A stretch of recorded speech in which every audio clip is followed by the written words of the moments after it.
नमस्कार। बांधो ना नाव इस ठाव बंद, पूछेगा सारा गांव बंधु। यह घाट वही जिस पर हंसकर वह कभी नहाती थी धंसकर, आंखें रह जाती थी फंसकर, कांपते थे दोनों पांव बंद। इन कविताओं से स्पष्ट है कि पंडित सूर्यकांत त्रिपाठी निराला की धरती उन्नाव में दूरदर्शन उत्तर प्रदेश की इलेक्शन टीम है।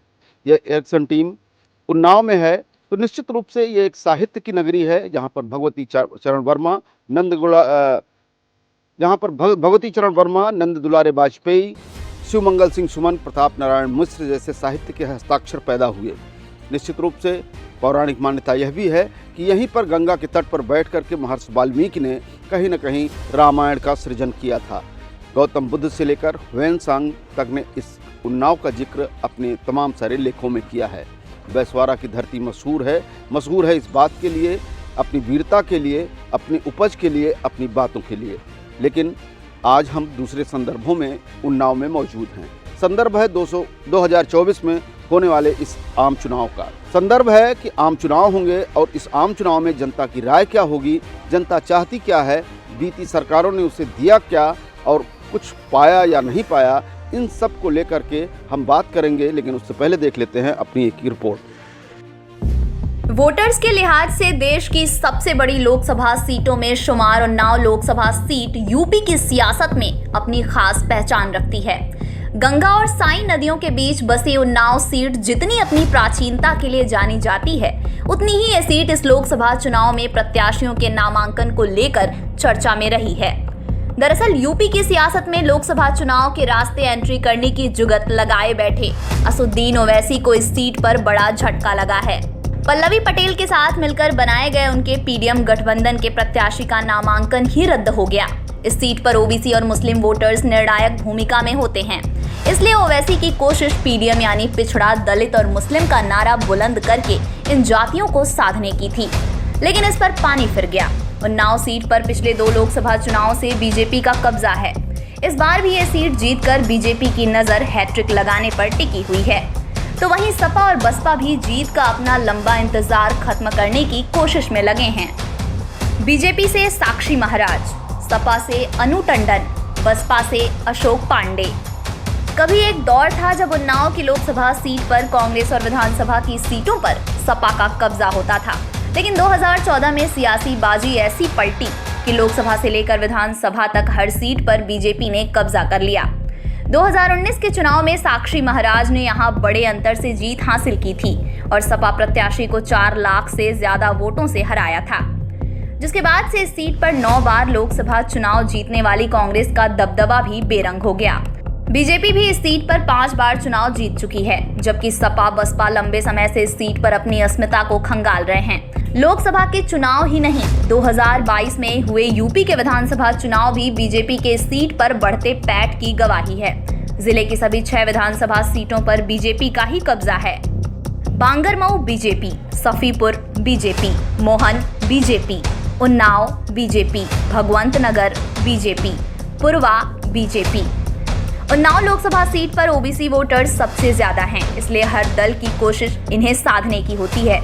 यहाँ के ओबीसी वोटर्स भी कई अलग अलग जातियों में बटे हुए हैं, जिनमें लोधी वोटर्स सबसे ज्यादा हैं। इनके अलावा दलित वोटर्स की भूमिका भी यहाँ निर्णायक रही है। लगातार 2 जीत के बाद अब साक्षी महाराज की नजर जीत की हैट्रिक पर टिकी है। अब देखना होगा कि विपक्षी दल बीजेपी के विजय रथ को इस बार रोक पाने में कामयाब हो पाते हैं या साक्षी महाराज हैट्रिक लगाकर नया रिकॉर्ड बनाते हैं। लोकतंत्र में जनता जनार्दन ही लोकतंत्र की भगवान होती है और इस भगवान से पूछने के लिए कहीं न कहीं सारे चैनल, सारे समाचार पत्र और खुद नेता भी उनके दरवाजे तक आते हैं। हम भी जानना चाहते हैं कि उनके विचार क्या हैं, कैसी सरकार चाहते हैं। और जब चुनाव राष्ट्रीय होता है तो राष्ट्रीय मुद्दे क्या होते हैं, लेकिन क्षेत्रीय मुद्दों को भी उसमें अनदेखा नहीं किया जा सकता है। बात आपसे ही शुरू करते हैं। अपना परिचय दें और बताएं कि राष्ट्रीय मुद्दे क्या होने चाहिए और उन्नाव को आज तक मिला क्या और मिला क्या नहीं। मुख्य मुद्दा इस चुनाव के 2024 में है। जो 10 वर्षों से यहाँ के सांसद हैं आदरणीय साक्षी महाराज जी, उन्होंने 10 सालों में उन्नाव में कुछ नहीं किया है। अगर वो 10 काम अपने बता दें जो उन्होंने उन्नाव में किए हैं। इस समय एक 3-4 रोडें जो मुख्य उन्नाव में जाती हैं, उन्नाव से बांगरमऊ इस रोड पर इतने गड्ढे हैं। अभी एक बहुत भयंकर हादसा हुआ था जमलदीपुर के पास, करीब 8 लोगों की जान गई थी। और ये कहते हैं कि भारी विकास है। उन्नाव से एक जो मोहान मार्ग जाता है, मोहान मार्ग की स्थिति ये खराब है कि गड्ढे में सड़क है या सड़क में गड्ढा है। और हाईवे, अभी मैं परसों जागरण की रिपोर्ट पढ़ रहा था, करीब 1200 गड्ढे हैं। इन गड्ढों पे लोगों की जानें जा रही हैं और साक्षी महाराज जी और जो भारतीय जनता पार्टी की सरकार है वो उस पर ध्यान नहीं दे रही। आदरणीय योगी आदित्यनाथ जी 2017 में उन्नाव की ज़मीन चक्कल वहाँ आए थे मियाँगंज में। उन्होंने कहा था हम मियाँगंज को मायागंज बनाएंगे। कोई भी लोग जो खड़े हैं भारतीय जनता पार्टी के, उनसे सवाल है कि मियाँगंज बना है कि भी मायागंज। कभी मायागंज बनाने की बात करते हैं। मुद्दा है बेरोजगारी, युवा करा रहा है। भारतीय जनता पार्टी ने युवाओं के साथ जो कुठाराघात किया है, पेपर लीक हुए हैं, बहुत से ऐसी युवाओं के साथ समस्याएं हैं जिनको निपटाने में भारतीय जनता पार्टी इन 10 सालों में पूरी तरह असमर्थ रही है। तो ये राष्ट्रीय मुद्दों का चुनाव है, उनको इस पर जवाब देना पड़ेगा और भारत की जनता को ये बताना पड़ेगा हमने उनको देश की अस्मिता के लिए चुना है। चलिए, ये तो ठीक है, प्रधानमंत्री से सवाल आपके हो गए, लेकिन आपका भी दल एक गठबंधन में है, आप क्या करने वाले हैं? आएंगे? देखिए, हम आते ही 30 लाख नौकरी युवाओं को देंगे, जो हमारा संकल्प पत्र है। संकल्प पत्र को आप पढ़िए। युवाओं के लिए न्याय है, नारी के लिए न्याय है, और जितने भी तबके हैं, हम जो भी तबके हैं उनकी बात कर रहे हैं। हम मेडिकल आपका क्लेम देंगे, सबको मेडिकल सामाजिक सुरक्षा देंगे, महिलाओं की सुरक्षा की बात है। आप जो हमारा संकल्प पत्र है उसमें पढ़िए। उस संकल्प पत्र पर सवाल आप उठा रहे हैं। भारतीय जनता पार्टी का जो न्याय पत्र, जो संकल्प पत्र भारतीय जनता पार्टी ने प्रस्तुत किया है, उसमें वो बेरोजगारी की बात ही नहीं करते, नौकरी की बात नहीं करते हैं, और हमारे न्याय पत्र पर सवाल उठा रहे हैं। न्याय पत्र इस देश की जनता को पढ़ना चाहिए। वो न्याय पत्र देश की आम जनता की आवाज़ है। राहुल गांधी 10,000 किलोमीटर से अधिक चले, जनता की राय से हमारा जो है न्याय पत्र बना है। तो भारतीय जनता पार्टी को जनता के मुद्दों पर जवाब देना पड़ेगा कि उन्होंने जनता के लिए किया। खाली जुमला करने से बात नहीं होगी। बड़ी बड़ी बातों का इस देश में कहीं नहीं है, और उन्नाव की जनता आज भी विकास से महरूम है। भारतीय जनता पार्टी की सरकार ने 10 सालों में कुछ नहीं किया। आप उन्नाव के स्टेशन देख लीजिए, बात कर रहे हैं। फिर आते हैं, लेकिन आपके तमाम सारे जो ये आरोप हैं भारतीय जनता पार्टी के पास भी चलेंगे, उनसे जवाब लेंगे कि तमाम सारी चीज़ें जो है एक साथ उन्होंने जुमला पत्र और क्या क्या कुछ बताया। तो भारतीय जनता पार्टी जो है हमारी सबसे अच्छी पार्टी है। अब हम लोग 4-5 जो मुद्दे हमारे उठे हैं, जो नरेंद्र मोदी ने किए हैं, जैसे कि सपा 70 हटाई है, 370 राम मंदिर, और प्लस इन लोगों को, अपने लोगों को जो है नित्य नैमित्तिक सभी को गेहूँ आटा वगैरह जो दिया जा रहा है, इसमें सभी लोग सम्मिलित हैं, सभी का है, सभी का सहयोग है। ये तो बहुत सीरियस गलत है कि काम नहीं हुआ है। काम देखना है। जो राहुल गांधी का क्षेत्र अमेठी, रायबरेली, सोनिया गांधी का क्षेत्र हुआ करता था, उन्नाव से आज हाईवे निकल रहा है। कितना बढ़िया हाईवे बना। अनकंडन थी, आज क्या हालत थी वहाँ पे कि अगर वो चले जाएगा, बच्चा अगर पेट में हो तो कच्चा रास्ते में हो जाए, वो रोड की हालत थी। आज वो रोड बन गई हाईवे।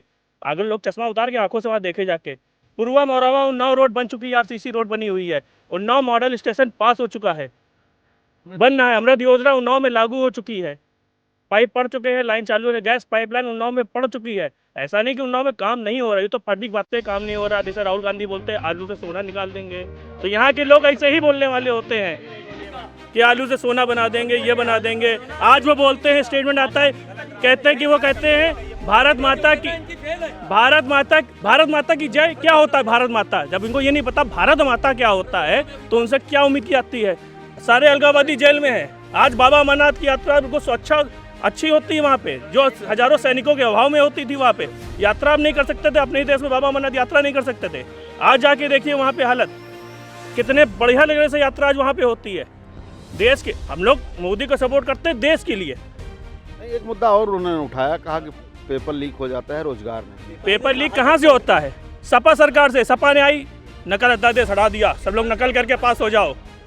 आज जितने भी हैं कहीं ना कहीं सपा सरकार से ही वो जुड़े हुए हैं, जो नकल ये सब ये काम करते हैं। और नकल अगर वो पर्चा लीक हो रहा है तो उसके बाद एक्शन भी हो रहा है, बुलडोजर भी चल रहा है। ऐसा नहीं काम नहीं हो रहा। काम रोजगार हम युवाओं से पूछिए क्या है। हम युवा बताएंगे, जो युवा से पीढ़ी, अब उनको नौकरी थोड़ी मिलेगी जो 45 साल से 50 साल है। हम युवाओं से पूछिए, युवाओं को रोजगार दे रही है। आप सीखिए जाके, उनको लोन दे रही है रोजगार करने के लिए। कितना लोन आज चले, ये ठेले वाले सबके लोन है वहाँ पे, मुद्रा लोन दे रही है। सबने अपना कारोबार खोल रखा है। आप हम युवाओं से पूछिए ना रोजगार की बातें। अभी आप सरकारी नौकरी रोजगार नहीं होती कि 50,000 वाला ही सरकारी नौकरी मिलेगा। को अपनी सरकार पे गर्व है, मोदी योगी पे गर्व है। और जो मोदी ने करवा दिया, दुनिया की कोई ताकत करा नहीं सकती। जो राहुल गांधी बोल रहे हैं 20 लाख रोजगार देंगे, कहाँ से देंगे 20 लाख रोजगार? जितनी गारंटी जो बता रहा है कि जो मोदी योगी जो राशन बांटे, जनता के टैक्स का पैसा बांटे, तो ये क्या अपनी जेब से पैसा देंगे क्या? जो सबको नौकरी 20 लाख कोई क्या रोड मैप है? खाली हवा में बोल दो एमएसपी गारंटी, पुरानी पेंशन सब बहाल कर दें, कैसे कर दें? हवा में कर देंगे। सारा टैक्स तो हम ही लोग से लेकर देंगे उनको, अपनी जेब से तो देंगे नहीं देंगे। आप आयुष्मान कार्ड की बात कर रहे हैं, आज की तारीख में कितने भी लोग हैं, आप कोई भी आदमी किसी भी अस्पताल में जा सकता है, अच्छे से अच्छे अस्पताल में, और 5 लाख रुपए तक का आपको मिलता है फ्री। और आपको क्या चाहिए? हर तरीके की दवाई, हर तरीके की हर चीज़ आपके पास है। उसके बाद भी आप एक ही सिंबल को लेकर के, एक ही बात को लेकर के बार बार उस पर टोन करें, ये अच्छी बात नहीं है। आप साथ मिलकर के कुछ आगे बढ़ने की बात करें, ना कि दूसरे की टांग खींचने का काम करें। एक्सप्रेस वे 9 से 2 या 3 निकल रहे हैं, और 1 महीने के अंदर सारे किसानों को पेमेंट हो गया अधिग्रहण वाला। मायावती टाइम पर गोलियां चली हैं पेमेंट के लिए। एक यहाँ पर अभी एक आलू पापड़ी लगाते हैं, एक बुजुर्ग हैं, उन्होंने ये योगी का वो कन्या विवाह धन 51,000 रुपये ऑनलाइन बगैर किसी कमीशन के उनके अकाउंट में आया। ये है योजना योगी मोदी की। रात दिन हमारे स्वाभिमान को गिरा रही इंटरनेशनल रूप से। विश्व में जाके राहुल गांधी भारत की निंदा करते हैं, और फिर सबसे बड़ा जो सर्वे, आर्थिक सर्वे, ये तो पूरे हिंदुस्तान को बर्बाद कर देगा। सारी इंडस्ट्रीज खत्म कर देगा, कुछ बचेगा ही नहीं भारत में, ना रोजगार बचेगा। कमाए हम और दे जाके रोहिंग्याओं को। भाई ये कौन सी बात हुई? हम अपनी संपदा क्यों बांटे? हम अपनी संपदा अपने राज्य के लिए लगाएंगे। और वोट देना है तो सिर्फ नरेंद्र मोदी को किसी भी हालत में देना है, और 400 पार नहीं 423 पार करना है। राजीव गांधी खुद कहते थे कि 1 रुपये भेजता जनता के पास 15 पैसे पहुँचता, लेकिन मोदी जी 1 रुपये भेजता तो 1 रुपये पहुँचता जनता के पास। थोड़ा जवाब लेने दीजिए।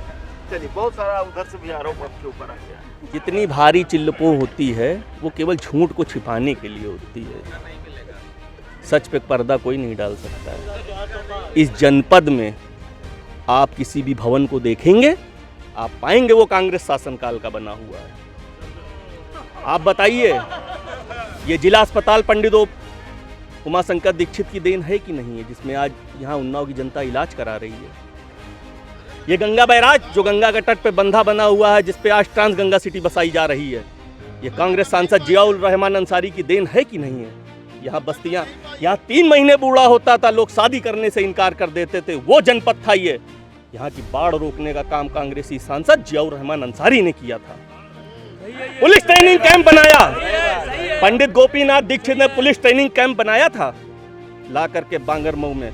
बता दीजिए कौन सा दूसरा इंस्टीट्यूट भारतीय जनता पार्टी के सांसद और सरकार ने बनाया है यहाँ? कहाँ तक बात करेंगे? ये डीएसएन और डीवीडीटी इंटर कॉलेज और डिग्री कॉलेज, बांगरमऊ में डिग्री कॉलेज अपने निजी निधि से, अपनी जायदाद के पैसे से पंडित विशंभर दयाल त्रिपाठी कांग्रेसी सांसद ने बनाया था। ये जिस रायबरेली मार्ग की बात कर रहे हैं, जिसको 9 NH का दर्जा दिया गया, वो कांग्रेस सरकार का सर्वे था और उसके लिए प्रोजेक्ट सैंक्शन हो चुका था। भाजपा सरकार ने अड़ंगेबाजी करके 5 साल लटकाए रखा। हमारे विरोध की देन है कि 5 साल बाद सन 2019 के बाद वो बनना चाहिए। मेरा बस ये कहना है कि जैसे कि आपने बोला, शुरू में ही आपने पक्ति बोला, यह जो उन्नाव जिला है ये एक ऐतिहासिक पृष्ठभूमि है। यहाँ पर कवियों ने जन्म लिया, और ऐतिहासिक पृष्ठभूमि इसलिए है क्योंकि यहाँ राजाओं का भी राज रहा है। ठीक है, उन्नाव जिले में हमको कोई ये बता दे कि इतना बड़ा कोई योग नहीं इस जनमानस धरती पे कि आपको यहाँ का प्रत्याशी मिल सके। जिताने के लिए भाजपा को प्रत्याशी नहीं मिलता, बाहर से बुलाना पड़ता है। ठीक है, उन्नाव लोकसभा ऐतिहासिक है और कवियों की भूमि है, और भारत की सबसे बड़ी 4थी लोकसभा है। आप बताइए, ना इलाज के लिए कोई यहाँ सुपर हॉस्पिटल है, ना ही रोजगार के कोई साधन है, ना ही कोई यहाँ कस्बों दूर। उन्नाव जिला खाली रोड पे खत्म हो जाता है, शहर दिखता ही नहीं है, खाली पड़ा है विकास कराने के, लेकिन विकास हुए नहीं। लोग खाली अगर कुछ भी कह दो सिर्फ चिल्लाने लगते हैं। बात मुद्दों पे आइए। आप हमारे बच्चे हाई स्कूल इंटर पास हो जाते हैं, कौन सा यहाँ कंपटीशन है? अगर बच्चों को पढ़ना हो तो लखनऊ जाते हैं, कोटा जाते हैं, दिल्ली जाते हैं, नोएडा जाते हैं। क्यों जाते हैं? यहाँ क्यों नहीं पढ़ाई करते? क्यों? क्योंकि यहाँ माहौल नहीं है। बहन मायावती की सरकार थी, उन्होंने शासन प्रशासन इतना सख्त रहता था, गुंडागर्दी बिल्कुल चरम पे थी, उसको कंट्रोल रखती थी। उन्होंने भी काम कराया, ऐसा नहीं। और राष्ट्रीय मुद्दों पर उन्होंने नरेंद्र मोदी का समर्थन भी किया है और मोदी जी ने लिया हो, चाहे वो 370 का हो चाहे कोई भी हो। माननीय मोदी जी ने कभी मायावती को नहीं मना किया, हमेशा अगर सपा हो चाहे कांग्रेस, उसने सदन से वॉकआउट किया है। लेकिन मायावती हमेशा आयरन लेडी की तरह मोदी के साथ खड़ी रही राष्ट्रीय मुद्दे पर। और रही बात स्थानीय स्तर पे आप खुद देख लीजिए उन्नाव जिले में कौन सा काम हुआ है। आप हाईवे की बात कर रही है, ठीक है, हाईवे बने, मानते हैं ये रायबरेली का है, बहुत खराब था, बिल्कुल हाल था, ये मोदी गवर्नमेंट में बना, लाया कोई हो, लेकिन बनाया तो उन्होंने, क्रियान्वयन तो उन्होंने करा है। संसद में एक एक संसद का योगदान होता है, एक संसद से सांसद का निर्माण होता है और हर संसद को पावर होती है कि अपने क्षेत्र में विकास कराए। और इसके लिए नरेंद्र मोदी कभी मना भी नहीं करते हैं, वो किसी भी पार्टी का संसद हो। अगर वह लोकसभा में काम लेकर गया है तो माननीय प्रधानमंत्री मोदी ने उसके लिए काम कराया है। ये देखिए, राजनीति में मैं आपको एक जानकारी दे दूं कि जो संविधान सभा थी, संविधान सभा में 2 सदस्य उन्नाव के थे, पंडित विश्वनाथ त्रिपाठी और हसरत मोहानी साहब। ये वो धरती है जहाँ पे संविधान सभा के एक ही जिले के 2 सदस्य थे, तो इतनी है। और उसके अलावा हमारे कवि, शायर, तमाम लोग पैदा हुए। इनकलाब जिंदाबाद का नारा देने वाले हसरत मोहानी थे। हसरत मोहानी साहब वो थे जिन्होंने चंद्रशेखर आज़ाद और भगत सिंह की मीटिंग कराई थी। ये वो धरती है जहाँ पर फॉरवर्ड ब्लॉक की स्थापना हुई, माननीय सुभाष चंद्र बोस जी यहाँ पर आए थे। और इतनी अच्छी धरती में बाहरी आदमी कहाँ क्यों? और मैं आपको एक बता दूं आपके चैनल के माध्यम से, इस बार बाहरी नहीं चलेगा। इस बार यहाँ की जनता ने तय कर लिया है कि स्थानीय ही नेता यहाँ चुना जाएगा। मेरा नाम सुनीत तिवारी है, मैं एक आम नागरिक हूँ। मैं किसी पार्टी से समर्थित, किसी पार्टी का हूँ नहीं, बिल्कुल न्यूट्रल एक आम आदमी हूँ। मैं उस हैसियत से बात करना चाहूँगा। अभी आपने इतनी बात बताई कि उन्नाव की धरती, एक नाम आप रह गए आपसे, वो मैं ज़रूर वर्णन यहाँ करना चाहूँगा। ये चंद्रशेखर आज़ाद की भी धरती है, हाँ, उनकी भी धरती है। बहुत सारे लोग हैं, मैं जो छूट गए हैं उनको मैं नमन करता हूँ। ये जो अभी बात हो रही थी कि ये हम लोग लोकतंत्र की कोई बात नहीं कर रहे हैं, प्रत्याशी की बात कर रहे हैं। एक मजबूत लोकतंत्र के लिए एक मजबूत विपक्ष की ज़रूरत है। और दूसरी बात, उन्नाव में तमाम समस्या है। जैसे अभी अमृत जल योजना की बात कही गई, अमृत जल योजना ने पूरे शहर को तहस नहस कर दिया है। हम शहर की स्थानीय बात को अगर समस्या को लें, पूरे शहर को तहस नहस कर दिया। सारी रोडें वो हो गई हैं। उनको जो अमृत जल योजना का जो ठेका था, उसमें उनको रोड को कम्प्लीटली सही करके देना था। उन्होंने अपने वो पैचवर्क किया, उससे पूरे उन्नाव की रोड क्षतिग्रस्त हो गई है। आपने जहाँ से शुरुआत की थी जिन शब्दों से, उसके लिए आपका बहुत बहुत अभिवादन, बहुत बहुत अभिनंदन है, क्योंकि आपने साहित्यिक शब्दों से शुरुआत की थी। आज सारे पेपर लीक हो रहे हैं साहब, हमारे बच्चे कहाँ जाएंगे? पहले पेट परीक्षा कर दी, पेपर रीड आप पहले लीक करा देते हैं, हमारे बच्चों के सारे पैसे बर्बाद हो जाते हैं। कहाँ जा रहा है हमारा देश? ये जो हमारे वक्ता है, ये असमाजवादी पार्टी के वक्ता हैं और ये प्रधानमंत्री था। इन्होंने इतनी सारे कांड गिनाए। इनसे गेस्ट हाउस कांड के बारे में बताएं, ये क्या हुआ था? जहाँ वो एक समय था जब चीफ मिनिस्टर भी सुरक्षित नहीं था। इस देश में, इस प्रदेश को इन्होंने बिल्कुल गुंडों के हाथ में सौंप दिया था। जितने माफिया हैं, सारे माफिया इनकी पार्टी के हैं। ये देखिए कितने दीनहीन बने बैठे हैं, और ये आवश्यकता है इनको दीनहीन बनाने की। मेरा कथन है कि आज समाज में जो हमारे ये लोग बोल रहे हैं, जिस प्रकार से हमारे अधिवक्ता भाई ने कहा, गोमा चंदा, एक सबूत, एक प्रमाण दें। कोरी ये एक जिम्मेदार व्यक्ति हैं, हम अधिवक्ता हैं, हम समाज में जो बात कहते हैं आदमी आंख मूंद मानता है। हमारा वकील साहब कहाँ हैं? और अगर हम गलत गुमराह करेंगे समाज को, तो समाज कहाँ जाएगा? पहली बात। दूसरी बात, हमारे अधिवक्ता महोदय ने कहा कोरोना जैसी वैक्सीन को, कम से कम इतना तो न बोले कि ये भूल जाते हैं कि जब केदारनाथ घटना हुई थी तो टेम्पो के बसों के नंबर दिए गए थे, नंबर कि जाओ, ये बसें नहीं भेजी। इतनी बिस्कुट कंपनियों को पैसा नहीं दिया था, प्रियंका ने, सोनिया ने दिया था। वो बेचारे भटक रहे थे, वो दिन भूल गए। अगर भाई बीजेपी सरकार नहीं होती तो कोयल बह रहे होते, रोडों पड़े होते। ये तो कहो मोदी ने दिन रात, योगी ने, अपने पिताजी खत्म हो गए, नहीं जा पाए, लेकिन उन्होंने समाज के लिए किया। ठीक है ना? ठीक है, बात ये नहीं है। मुद्दा बहुत क्लियर। मैं बड़े गंभीरता पूर्वक बात रखना चाहूंगा। आज समाज में मित्रों ये देश सबका है, हम किसी पार्टी से नहीं है, कोई पंजीकृत व्यक्ति नहीं है, हम समाज के सभ्य नागरिक हैं। हमारा दायित्व है कि हमारा पहले राष्ट्र, तब हम रहेंगे, तब हमारी जात रहेगी। और जो लोग ये कह रहे हैं कि हम ये अपोज लगा रहे हैं, उनसे कहना है कि अब इटली नहीं आता इलाज कराने के लिए। मोदी के आने से तुम्हारा इलाज ठीक होगा बिना दवा कराए। ने ऐसे भी वाकये सुने हैं जिसमें दुश्मन आकर के हमारे देश के सैनिकों की गर्दन काट के ले गया और हम लोग खाली डोजियर लेकर के खड़े रहते थे। अब हम लोग डोजियर लेके नहीं खड़े होते, हम लोग डोज देते हैं। मैं स्वयं सेना में रहा हूं, मैं बता रहा हूं 2013 के पहले ये हालत थी कि अगर वहाँ से कोई गोली चल जाती थी तो हम लोग को परमिशन लेनी पड़ती थी। परमिशन लिए बिना हम लोग वापस रिटेलिएट नहीं कर सकते थे, वापस हम फायर नहीं कर सकते थे। आज की डेट में मैं अपने साथ के जो सैनिक भाई हैं, जो अधिकारी हैं, उनसे बात करता हूं तो किसी को पूछने की आवश्यकता नहीं होती है। आप स्वयं बताइए, यहाँ जितने लोग मौजूद हैं, विपक्ष के हों, सत्ता पक्ष के हों, किसी भी के भी हों, आप बताइए पिछली बार आपने कब अखबार में पढ़ा कि पाकिस्तान ने सीज फायर का उल्लंघन किया? भूल गए होंगे लोग कि पाकिस्तान भी कभी सीज फायर का उल्लंघन करता था। पाकिस्तान अब सीज फायर का उल्लंघन नहीं करता।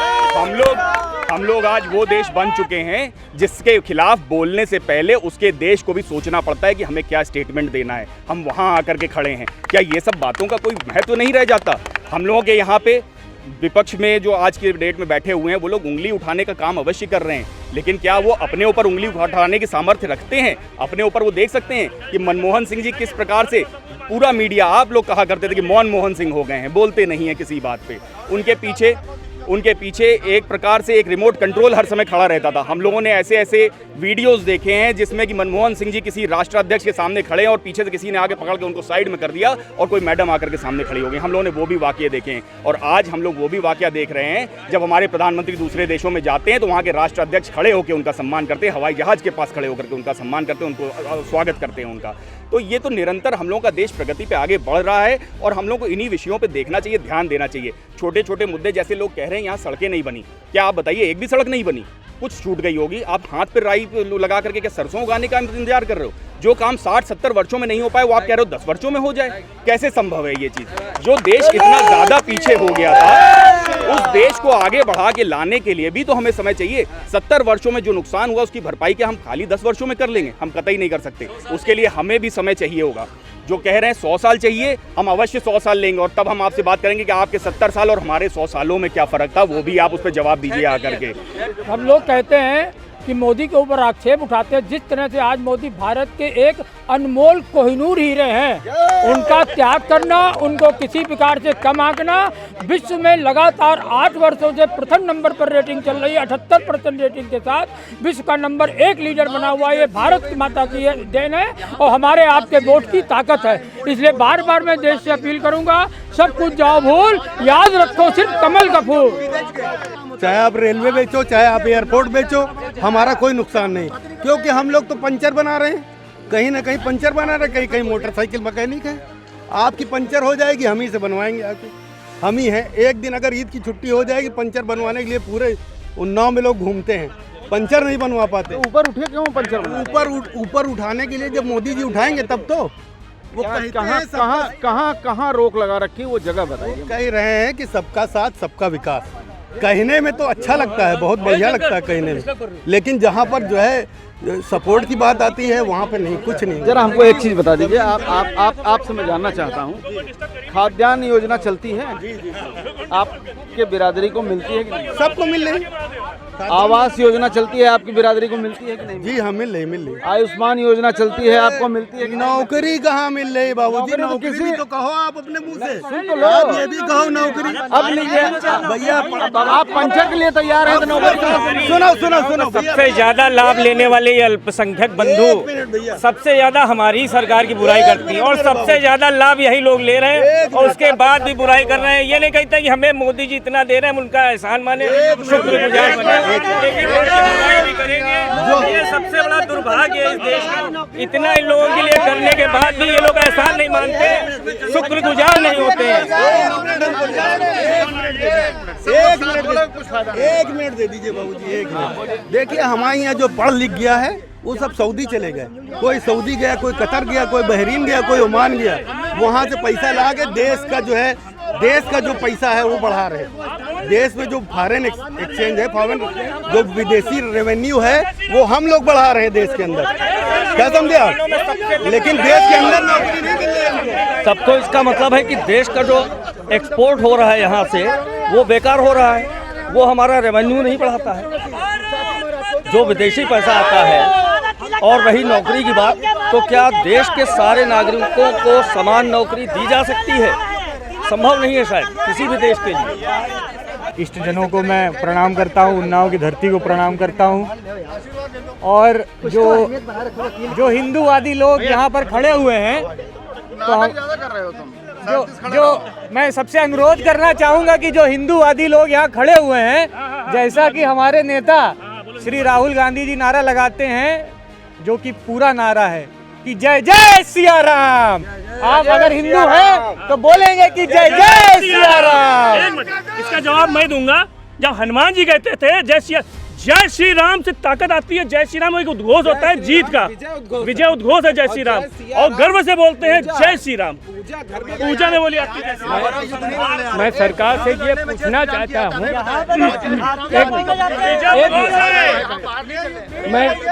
मैं भारतीय जनता पार्टी से ये पूछना चाहता हूँ, सरकारी कर्मचारियों की पेंशन 2005 से क्यों बंद की गई? अरे कोई जरूरत नहीं, नेता 5 साल ये बन जाए उसकी पेंशन जारी हो जाती है, और सरकारी कर्मचारी 30-35 साल नौकरी के उसकी सरकारी पेंशन बंद की जाती है।